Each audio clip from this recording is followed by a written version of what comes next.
سب سے پہلی بات یہاں پر یہ فرمائی گئی کہ وَلَا تَقُولُوا لِمَن يُقْتَلُ فِي سَبِيلِ اللَّهِ أَمْوَاتٌ بَلْ أَحْيَاءٌ وَلَكِنْ لَا تَشْعُرُونَ، اور جو لوگ اللہ کی راہ میں مارے جاتے ہیں انہیں مردہ نہ کہنا بلکہ وہ زندہ ہیں، لیکن تمہیں اس بات کا شعور نہیں ہے۔ یاد رکھیں ناظرین و سامعین کہ اللہ کی راہ میں جو مارا جائے تو اسے شہید کہتے ہیں۔ اور شہید کی تعریف کیا ہے؟ شہید ہوتا کون ہے؟ شہید کا لغوی معنی ہے گواہ، ٹھیک ہے نا؟ جیسے گواہ کو عربی میں شاہد بھی کہا جاتا ہے، یعنی شاہد کہتے ہیں گواہ کو، شہید بھی گواہ ہوتا ہے۔ اچھا، اب یہ جو اللہ کی راہ میں مارا جائے یہ کس بات کا گواہ ہوتا ہے؟ کس بات کی گواہی دے گا؟ جو اللہ کی راہ میں مارا جائے نا، بظاہر اسے زخم لگ رہے ہوتے ہیں، بظاہر وہ مر رہا ہوتا ہے، لیکن اس وقت اللہ تعالیٰ اس کی آنکھوں سے حجابات کو دور فرما دیتا ہے اور وہ اللہ تعالیٰ کی نعمتوں کو، جنت کی تمام فیسلٹیز کو اپنی آنکھوں سے ملاحظہ کر رہا ہوتا ہے، چونکہ وہ بوقت شہادت اللہ تعالیٰ کے انعامات کا اور اس کے اکرامات کا گواہ بن جاتا ہے۔ اسی لیے اللہ کی راہ میں جو مارا جائے اسے شہید کہتے ہیں۔ اچھا، اب شہید کی اگر تعریف کی طرف آ جائیں ہم، جسے ہم اصطلاحی تعریف کہتے ہیں، اصطلاحاً شہید کسے کہا جائے گا؟ وہ عاقل بالغ شخص اور وہ حالت جرم میں بھی نہ ہو، یعنی پاک ہو، یعنی حالت جرم سے مراد کہ غسل فرض نہ ہوا ہو، ایسا شخص جو ظلماً کسی آلۂ قتل سے اسے مارا جائے اور اس نے اس حملے کے بعد کوئی دنیاوی نفع نہ اٹھایا ہو اور وہ انتقال کر جائے، اور اس کے انتقال پر کسی پر قصاص بھی واجب نہ ہو، کسی پر قصاص بھی واجب نہ ہو، تو ایسے مرنے والے کو یا ایسے مرنے والی کو شہید اور شہیدہ کہا جاتا ہے۔ اب اس میں تھوڑی سی ڈیٹیل ہے، تھوڑی تفصیل ہے۔ دیکھیں، ایک تو یہ شہید ہوا جسے شہید حقیقی کہتے ہیں کہ میدان جنگ میں جب دشمنان خدا سے وہ لڑ رہا ہے، دشمنان دین سے لڑ رہا ہے، اور اس طریقے سے لڑتا ہوا مارا جائے کہ اس نے کوئی دنیاوی نفع نہیں اٹھایا۔ ان دنیاوی نفع اٹھانے سے مراد یہ ہے کہ مثال کے طور پر اس وقت مارا جاتا ہے، اور اگر اس وقت نہیں مارا گیا، زخمی ہو گیا اور اس کے بعد دنیاوی چیزوں سے وہ متمتع ہوا، تو اب وہ شہید کے شہادت کے اس درجے پر نہیں ہوگا، وہ دوسرے درجے میں کہلائے گا لیکن اس درجے کی شہادت نہیں ہوگی۔ اچھا، اب اس میں ایک تو یہ کہ جو اللہ کی راہ میں لڑتا ہوا مارا جائے وہ شہید ہے۔ اس طرح شہید کی اور اقسام بھی ہیں، ٹھیک ہے نا؟ مثال کے طور پر کسی شخص نے جا رہا ہے، کسی نے ظلماً اسے مار دیا، وہ بھی شہید کہلاتا ہے، ٹھیک ہے؟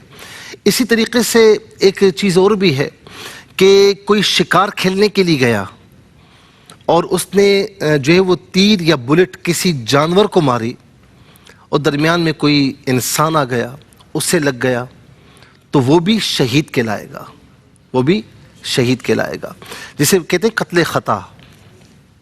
اب ان معاملات میں یا کسی کا ایکسیڈنٹ ہو گیا، وہ مر گیا، تو وہ بھی شہید کہلائے گا۔ لیکن یہ جو شہید ہیں ان کا حکم تھوڑا مختلف ہے، اور وہ جو اللہ کی راہ میں لڑتا ہوا مارا جائے اس کا حکم مختلف ہے۔ اسے شہید حقیقی بھی کہتے ہیں اور شہید فقہی بھی کہا جاتا ہے۔ اور یہ جو میں نے کہا نا کہ ایکسیڈنٹ میں اس کا انتقال ہو گیا یا قتل خطا میں اس کا انتقال ہو گیا، یا اس کے علاوہ حدیث پاک میں حضور نبی کریم علیہ السلام نے کچھ اور بندوں کو بھی شہید فرمایا ہے۔ مثال کے طور پر کوئی شخص پیٹ درد میں مبتلا ہو کر مر گیا، وہ بھی شہید ہے۔ کوئی آگ میں جل کر مر جائے، یا کسی پر دیوار گر گئی یا عمارت گر گئی وہ مر جائے، اسی طریقے سے کوئی دریا میں ڈوب کر مر جائے، یا اسی طرح خاتون جو ہے وہ بچے کی ولادت کے وقت مر جائے، انتقال کر جائے، تو انہیں بھی رسول اللہ صلی اللہ علیہ وسلم نے شہید فرمایا، شہادت کا رتبہ ان کو بھی عطا فرمایا، لیکن یہ شہید حکمی کہلاتے ہیں، شہید حکمی کہلاتے ہیں۔ اب فرق کیا ہوتا ہے؟ جو اللہ کی راہ میں لڑتا ہوا مارا جائے، اور اللہ کی راہ میں لڑتا ہوا مارا جائے، انتقال کر جائے، شہید ہو جائے، تو اسے غسل نہیں دیا جائے گا، اسے غسل نہیں دیا جائے گا۔ اور اسی طریقے سے ازرو کفن دیکھا جائے گا کہ مسنون کفن میں کوئی کمی ہے اسے پورا کیا جائے گا، اور جو چیزیں جو ہے وہ کفن کے قبیل سے نہ ہوں تو وہ چیزیں اتار لی جائیں گی، جیسے زرہ وغیرہ یا اور چیزیں وہ اتار لی جائیں گی، اور اس پر نماز جنازہ پڑھا جائے گا اور دفن کیا جائے گا بغیر غسل کے۔ اس کی وجہ کیا ہے؟ ریزن کیا ہے؟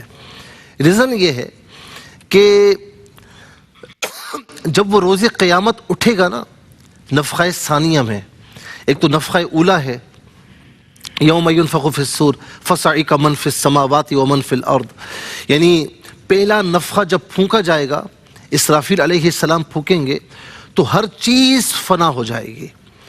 فَإِذَا نُفِخَ فِي الصُّورِ فَإِذَا هُمْ مِنَ الْأَجْدَاثِ إِلَىٰ رَبِّهِمْ يَنْسِلُونَ، پھر اللہ تعالیٰ جتنا چاہے گا ان پر موت طاری رہے گی، اور اس کے بعد پھر سیکنڈ ٹائم دوسری مرتبہ نفخہ ثانی پھونکا جائے گا، تو اس میں تمام مخلوقات اٹھ جائے گی اور پھر سب کے سب اپنے رب تعالیٰ کی طرف جا رہے ہوں گے۔ اب یہ رب تعالیٰ کے حضور حاضری کا وقت ہے، ٹھیک ہے؟ شہید جب اللہ تعالیٰ کی بارگاہ میں اٹھے گا تو جس طرح وہ شہید ہوا تھا، اس کا خون بہہ رہا تھا، اسی حال میں وہ اللہ تعالیٰ کی بارگاہ میں اٹھتا ہوا جائے گا، اسی حال میں اٹھتا ہوا جائے گا، اور اللہ رب العالمین اس وقت بھی ملاحظہ فرما رہا ہوگا۔ یعنی یہ اس کا مقام اور مرتبہ ہے۔ اور جو شہید حکمی ہیں ان کا مرتبہ تو شہادت کا درجہ تو ہے، شہادت کا مرتبہ تو ہے، لیکن شہید حکمی کا مطلب یہ ہے کہ شہادت کا مرتبہ بھی ملے گا، لیکن انہیں غسل بھی دیا جائے گا، اور جو کفن ہے وہ بھی پہنایا جائے گا، جبکہ جو شہید حقیقی ہے تو اس کا وہی لباس اس کا کفن بن جائے گا۔ ہاں، مسنون کفن میں جو کمی ہے وہ پوری کی جائے گی، لیکن یہاں پر اسے کفن بھی باقاعدہ دیا جائے گا، غسل بھی دیا جائے گا، اور نماز جنازہ وغیرہ بھی جس طرح عام طور پر ہوتا ہے تو اسے دیا جائے گا، لیکن بہرحال اس سے بھی اللہ تبارک و تعالی شہادت کا ثواب عطا فرمائے گا۔ تو یہ تھوڑا سا ڈفرینس ہے، لیکن بہرحال ثواب تو وہی ہے، ٹھیک ہے نا؟ وَلَا تَقُولُوا لِمَنْ يُقْتَلُ فِي سَبِيلِ اللَّهِ أَمْوَاتٌ، کہ مردہ مت کہو جو اللہ کی راہ میں مارے جاتے ہیں۔ اور یہاں پر میں یہ بھی عرض کروں گا کہ فرمایا کہ بل احیاء ولکن لا تشعرون، وہ زندہ ہیں، تمہیں شعور نہیں ہے۔ اس کا مطلب کیا ہے کہ اس معاملے کو عقل سے جانچنے کی ضرورت نہیں ہے۔ عقل یہ کہتی ہے وہ مر گیا، ٹھیک ہے نا؟ عقل یہ کہتی ہے کہ اگر وہ شادی شدہ تھا تو عدت گزارنے کے بعد اب اس کی جو بیوہ ہے وہ دوسری جگہ شادی بھی کر سکتی ہے۔ عقل یہ کہتی ہے کہ وہ مر گیا تو اس کی وراثت بھی تقسیم ہو گئی، ٹھیک ہے نا؟ عقل نہیں مانتی، تو عقل کے ترازو پر تولنے جائیں گے تو پھر بھٹک جائیں گے۔ اس کا مطلب کیا ہے کہ جب قرآن مجید نے فرما دیا، میرے رب تعالیٰ نے فرما دیا، میرے نبی صلی اللہ علیہ وسلم نے فرما دیا، تو چپ چاپ سرنڈر کر دیں اور اس بات کو مان لیں، کیونکہ تمہاری عقل میں یہ بات نہیں آئے گی۔